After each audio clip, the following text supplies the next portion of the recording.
Hello everyone, this is Vanessa from the Digital Siren, and today we're doing a flip through of my brand new digital composition book bundle.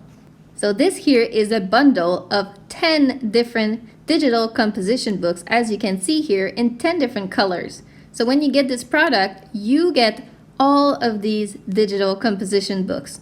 So you have more than enough to write all of your notes, and since they're in different colors, you can also very easily organize them by subject.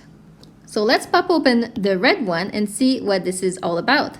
So this is the cover here. You can write what this composition book is for on the title page. These books are extremely simple. They have 5 different sections that are hyperlinked with little sticky notes poking out the top. Even on the cover page, you can directly navigate to each section. And this is what they look like. This is a Cornell type of lined paper. You have the title page here with the sticky note showing, and also each section has a neutral lined page inserted in.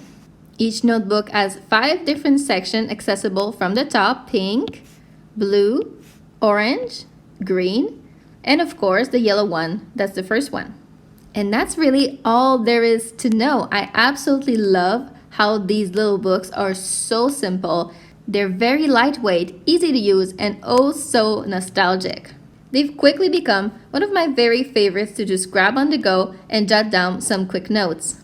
The page layouts are very simple, so it's very easy to customize them and decorate as much as you like. So here is the digital composition book bundle. I hope you will like them as much as I do, and I will see you in the next video. Bye bye!